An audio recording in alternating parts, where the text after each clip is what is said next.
Hello मेरे प्यारे साथियों। जैसा कि आप लोग जानते हैं आपका एग्ज़ाम सीटेट का सितंबर 2026 में है और इसी से रिलेटेड मैं आपको कुछ क्वेश्चंस करवाता हूं, तो आप लोग चैनल पर बने रहें। तो आज हम देखने वाले हैं पहला क्वेश्चन। चलिए शुरू करते हैं वीडियो को। तो यहाँ पर आप लोग देख सकते हैं पहला क्वेश्चन क्या कहता है, बाल विकास का सही क्रम क्या है। यहाँ पर ऑप्शन दे रखे हैं। तो पहला ऑप्शन पढ़ते हैं, शैवावस्था, बाल्यावस्था, किशोरावस्था। तो यही ऑप्शन सही है, बाकी आप लोग देख सकते हैं गलत है। कभी भी बाल विकास का सही क्रम किशोरावस्था से होगा नहीं, बाल्यावस्था से नहीं होगा, ना ही किशोरावस्था से होगा। पहले आता है शैवावस्था जो कि 0 से 2 साल के बीच में रहता है। बाल्यावस्था जो होता है 2 से 12 वर्ष और किशोरावस्था होता है 12 से 18 वर्ष। तो ये सही क्रम है दोस्तों।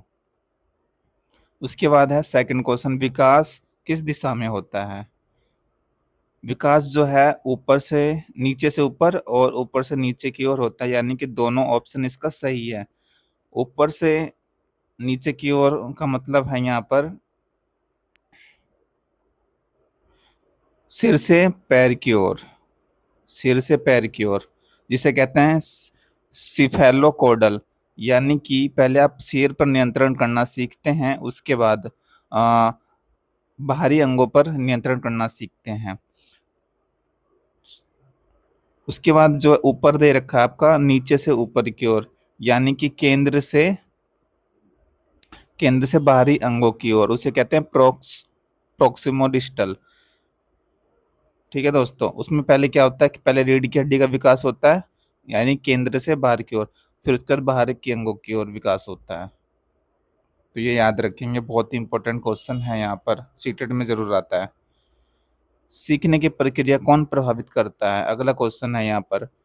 इसमें जो है सही ऑप्शन होगा परिपक्वता, वातावरण, अनुभव, यानी कि उपरोक्त सभी।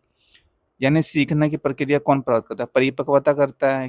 परिपक्वता में क्या बताता है कि बच्चा कितना सीख चुका है, कितना मैच्योर है। वातावरण से वो सीखता है और अनुभव से भी वो सीखता है, यानी सभी ऑप्शन का सही है। पियाजे के अनुसार 7 से 11 वर्ष की अवस्था क्या कहलाती है। इसका राइट आंसर क्या होगा, मूर्त संक्रियात्मक अवस्था। ठीक है दोस्तों, इसका सही अगर देखें तो एज का क्रम कैसे है, संवेदीगात्मक कौन से कितने साल की है, 0 से 2 साल की, पूर्व संक्रियात्मक 2 से 7 की, और मूर्त 7 से 11 की, और 11 प्लस की। इसमें क्या होता है, पहला जो ऑप्शन दे रखा है इन्होंने संवेदीगात्मक में, इसमें इंद्रियों पे विकास होता है।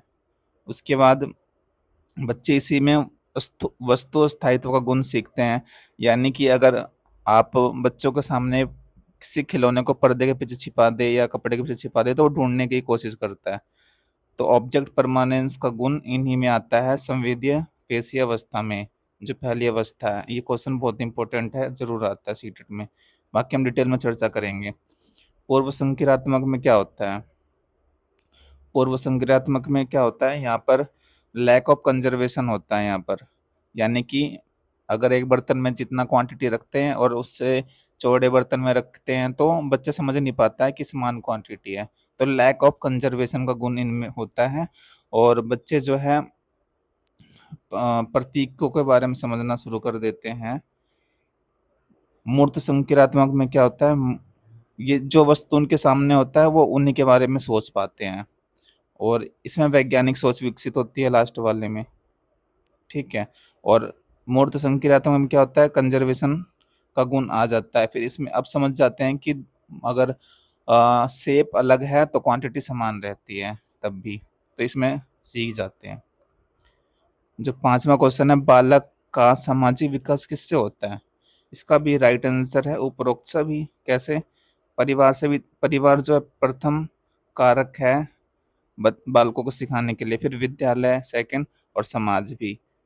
तो बच्चा इन सभी से सीखता है और विकास होता है। बुद्धि परीक्षण का जनक किसे कहते हैं। इसका राइट आंसर है बिने, अल्फ्रेड बिनेट। इनका सही आंसर होने वाला है। बुद्धि परीक्षण को इंग्लिश में क्या कहते हैं, आईक्यू, आपने सुना होगा। और इसका फॉर्मूला क्या होता है, मेंटल एज और अपॉन में क्रॉनिकल एज इंटू 100। ये पेपर में आ सकता है, ध्यान रखेंगे। अधिगम का अर्थ क्या होता है, व्यवहार में अस्थायी परिवर्तन, शारीरिक विधि, परिपक्वता। तो अधिगम का अर्थ है, अधिगम का अर्थ समझते हैं पहले। अधिगम का अर्थ क्या होता है? सीखना। और जब सीखते हैं तो बच्चों में व्यवहार में स्थायी परिवर्तन आता है ना, यही तो उसका राइट आंसर है। पहला option is the correct answer. देखते हैं 8वां क्वेश्चन, स्किनर का सिद्धांत किस पर आधारित है? तो इसका राइट आंसर क्या होगा? प्रयास एवं त्रुटि, या शास्त्रीय अनुबंधन, या क्रिया प्रसुप्त अनुबंधन, या अंतर्दृष्टि। तो इसका राइट आंसर होने वाला है यहाँ पर क्रिया प्रसुप्त अनुबंधन, जिसे ऑपरेंट कंडीशनिंग भी कहते हैं। और इसमें क्या होता है कि अगर बच्चों को पुरस्कार दिया जाए तो वो अच्छा व्यवहार का कार्य करता है, मतलब वो अच्छे कार्य करता है।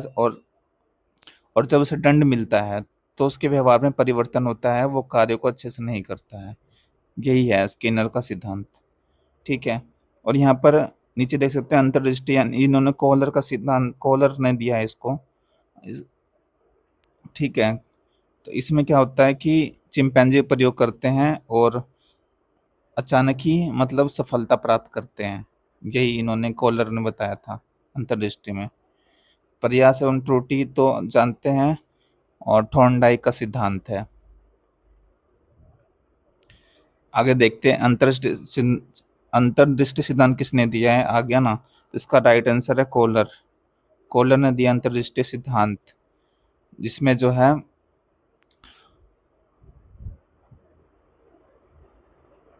अचानक ही सफलता प्राप्त होती है।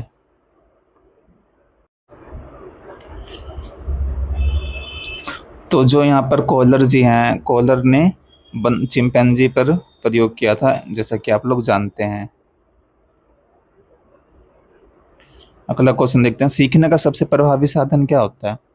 सीखने का प्रभावी साधन, दंड तो नहीं हो सकता, दंड दोगे तो सीखेगा कहाँ से? पुरस्कार भी नहीं होगा, क्योंकि पुरस्कार दे देंगे, अगर बार बार पुरस्कार देते रहोगे तो उसका जो है सीखने की क्षमता कम होती जाएगी, और वो अपने आप को बहुत ही ज़्यादा सिंसियर समझने लगेगा, यानी कि घमंड आ जाएगा। भय भय से नहीं सीखा जा सकता। प्रेरणा, प्रेरणा का अर्थ यही है कि बच्चे में उत्साह होना चाहिए सीखने के प्रति, तभी बच्चा प्रभावी तरीके से सीख पाता है।